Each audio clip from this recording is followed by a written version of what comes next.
Good morning, students. Today we are discussing about decentralization in India. So, as we have discussed so far about the federalism, मतलब अभी तक जो हमने बात की फेडरलिज्म की, उसमें दो या दो से अधिक इस तरह की सरकारें होती हैं, क्योंकि दूसरे देशों में जैसे हमारा तो उत्तर प्रदेश ही जो है रशिया के बराबर है, महाराष्ट्र जर्मनी के बराबर है, तो वहाँ तो चल जाता है। लेकिन हमारा देश क्योंकि बहुत विशाल देश है और तरह तरह के लोग हैं, अब इसमें जो है दो स्तरों की सरकारों से काम चलने वाला नहीं। तो जो शर्त है वो क्या है फेडरलिज्म की, टू और more than two tier of government हो सकती है। तो क्योंकि हमें जो है ज़्यादा पावर शेयरिंग की आवश्यकता है, इसीलिए हमारे संविधान में उसका प्रावधान दिया है। तो जब when the power is taken from the central government to the state government, and also we can say from the state government to the local government, this is called decentralization, यानी सत्ता का विकेंद्रीयकरण, सत्ता को बांटना, विभाजित करना। ठीक है, अब बात करते हैं कि ये आखिर सत्ता को बांटने के पीछे लॉजिक जो है वो क्या दिया गया। तो एक तो यही है कि भाई बहुत बड़ा देश है हमारा और सत्ता का बंटवारा होना चाहिए, तभी हम जो है सही तरह से काम कर सकते हैं। इसके पीछे ये भी तर्क दिया कि भाई जो स्थानीय लोग हैं, जो आपके स्थानीय लोग हैं, यानी कि जहाँ आप रहते हैं आसपास के जो लोग हैं, तो वो वहाँ की समस्याओं को ज़्यादा अच्छी तरह जानते हैं, निचले स्तर पर समस्याओं को ज़्यादा अच्छी तरह समझते हैं। अब जो व्यक्ति ऊपर यानी कि मुख्यमंत्री हैं या दूसरे पदाधिकारी हैं, वो सीधे सीधे हमारे क्षेत्र के बारे में नहीं जानते। तो अगर वहाँ के स्थानीय लोग हैं, वो जो है अच्छी तरह से वहाँ की व्यवस्था करने में उनको दिक्कत नहीं आएगी, क्योंकि वो जानते हैं कि क्या कहाँ कर क्या करना है, क्या डेवलपमेंट करना है। तो सरकार का जो पैसा है वो सही जगह लगे और लोगों के अंदर प्रजातांत्रिक भावना भी जागे, क्योंकि प्रजातंत्र में ये प्रजातंत्र की एक शर्त है कि भाई ज़्यादा से ज़्यादा लोग जो हैं वो उनके पास पावर शेयरिंग होनी चाहिए, यानी पावर होनी चाहिए। तो हर व्यक्ति के पास पावर जो है कैसे बटेगी, तो वो उसको महसूस करेंगे कि भाई हम भी जो है अपनी जो सरकार निर्णय लेती है उसमें हमारी भी भागीदारी है, हम जो कहते हैं सरकार हमारी बात भी सुनती है। तो ये एक आदत जो प्रजातांत्रिक आदत है वो विकसित होती है। तो ये इसके पीछे लॉजिक दिया। अब ये जो है संविधान में प्रावधान तो दिया कि भाई सत्ता का बंटवारा होना चाहिए, तीसरे दर्जे की सरकार होनी चाहिए, स्थानीय सरकारें होनी चाहिए, और इसका जो है प्रयास भी समय समय पर जो है काफ़ी किया गया। लेकिन ये होने के बावजूद भी, विभाजन करने के बावजूद भी, राज्य सरकारों ने अपने अधिकार को कम नहीं किया, अपने जो सत्ता बांटनी चाहिए पूरी तरह से वो नहीं बांटी। और होता ये था कि इसमें जो है कोई नियमित न चुनाव होते थे, न इलेक्शन होते थे, और कोई व्यवस्था इनको जो है पावर नहीं दी जाती थी। लेकिन 1992 में संविधान में परिवर्तन किया गया, और उस जो परिवर्तन था उसके आधार पर अब जो है इसमें नियम काफ़ी जो हैं सख्त बनाए गए कि भाई क्या नियम थे। Number 1, what is that? Number 1, regular elections, यानी नियमित जो हैं इलेक्शन कराए जाएंगे। हर 5 साल के बाद में वो नियमित कर दिए जाएंगे, यानी कि उनको जो है इलेक्शन कराना है। दूसरा है कि भाई जो सीट्स हैं वो रिजर्व कर दी जाएं, क्योंकि सभी को भागीदारी लेनी होती है, होनी चाहिए सबकी। तो बहुत से लोग ऐसे हैं, दबंग टाइप के लोग हैं, वो जो हैं दूसरे जो छोटे लोग हैं या निचले जिन्हें हम मानते रहे, वो उनको जो है अवसर नहीं मिले। तो इसलिए उनके लिए ख़ास तौर से शेड्यूल कास्ट, शेड्यूल ट्राइब्स, जो जनजाति हैं, जो अनुसूचित जाति हैं या ओबीसी हैं, उनके लिए जो है रिजर्वेशन दिया गया कि भाई इनको जो है रिजर्व कर दी जाएंगी सीट्स, इन्हीं को जो है टिकट मिलेगी, उम्मीदवारी की टिकट जो है इन्हीं लोगों को मिलेगी। और 1/3 1/3 सीट्स जो हैं रिजर्व फॉर वीमन, महिलाओं के लिए 1/3 सीट जो है वो उनको रिजर्व कर दी गई, आरक्षित कर दी गई कि भाई इनको अधिकार मिलना है।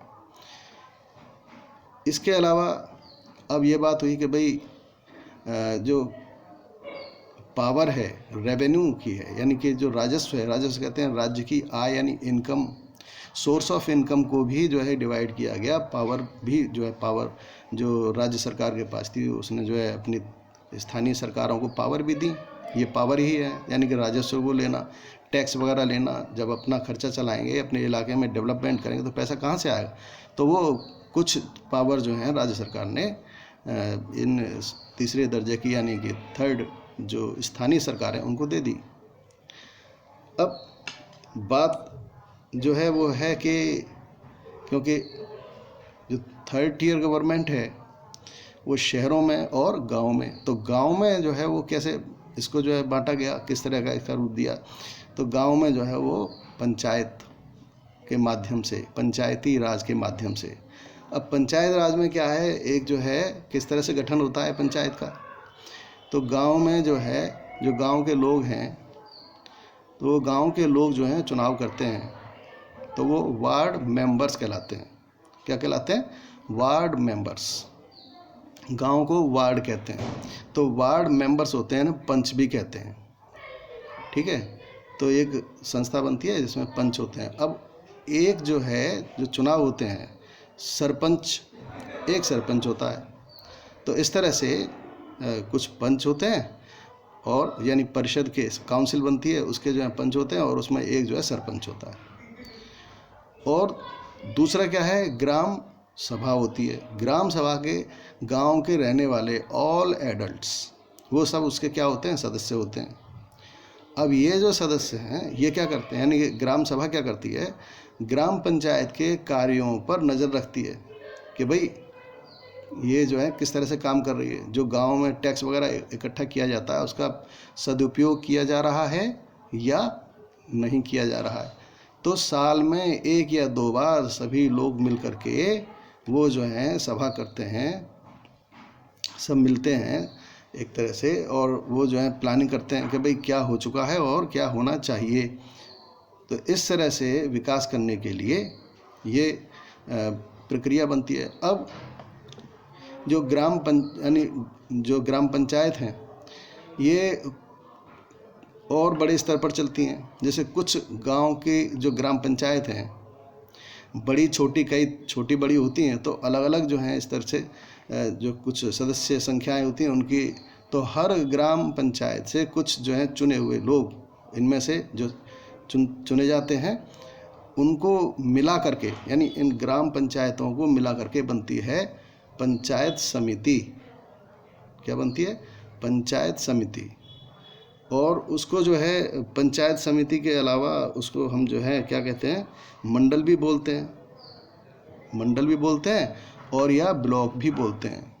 पंचायत समिति, मंडल या ब्लॉक। तो ये और उससे बड़ा एक जो है वो बन गया, संस्था बन गई।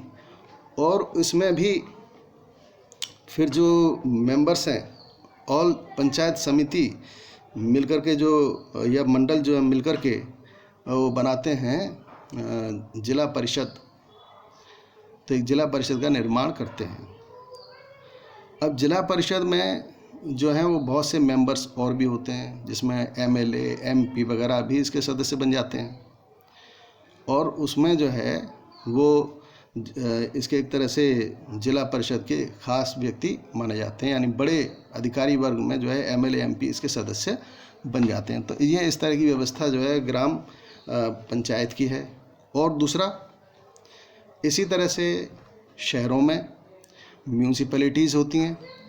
तो जो म्यूनसिपैलिटीज़ हैं, म्यूनसिपैलिटी में क्या होता है, वहाँ भी आपने देखा होगा जो शहरों में रहने वाले बच्चे हैं वो जानते हैं कि भाई यहाँ वार्ड होते हैं, वार्ड मेंबर्स चुने जाते हैं। तो वार्ड मेंबर्स चुने जाते हैं और वो वार्ड मेंबर्स के चुनने के बाद में फिर एक मेयर का चुनाव होता है, जो कि एक चेयरपर्सन है, यानी वो भी एक मुखिया, एक तरह से मुखिया होता है। तो वो जो है उसे कहते हैं मेयर। ठीक है, तो इस तरह से जो है ये बहुत से जो है म्यूनसिपैलिटी और म्यूनसिपल कॉरपोरेशन, बड़े बड़े शहरों में जो है म्यूनसिपल कॉरपोरेशन के नाम से भी जाना जाता है। अब हम बात करते हैं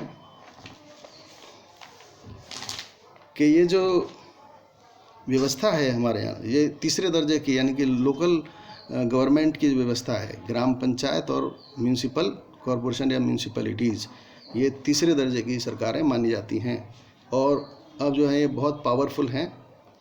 हमारे यहाँ जो लोकल गवर्नमेंट है वो एक बहुत बड़ा प्रयोग है, क्योंकि इतना बड़ा इतनी बड़े जो है इतने ज़्यादा उम्मीदवार, इतनी बड़ी संख्या में जो उम्मीदवार चुने जाते हैं, उनकी संख्या हमारे यहाँ बहुत ज़्यादा है। यानी कि हम कह सकते हैं कि 36 लाख से भी ज़्यादा लोग जो हैं वो इसमें चुन करके, यानी केवल हमारे जो लोकल सेल्फ गवर्नमेंट है उसमें चुनते हैं, उनको चुने जाते हैं। और ये जो जनसंख्या है वो तो कई छोटे छोटे देशों की जनसंख्या से भी ज़्यादा है। तो हमारे यहाँ जो है इस तरह से एक बहुत बड़ा तबका जो है वो प्रजातंत्र में भागीदारी निभाता है। ठीक है, तो इस तरह से जो है हम कह सकते हैं कि ये हमारे यहाँ एक विशेष एक व्यवस्था है। इसके बारे में हम जो है बुक से पढ़ लेंगे और अच्छी तरह से जानकारी ले लेंगे। एक नहीं दो बार सुनिए, इसको बार बार जो है सुनने से आपको समझ में आ जाएगा। ठीक है, और कुछ क्वेश्चंस में जो है वो पिक करके आपको भेज दूंगा, तो आप नोट कर लीजिएगा। ठीक है, थैंक यू।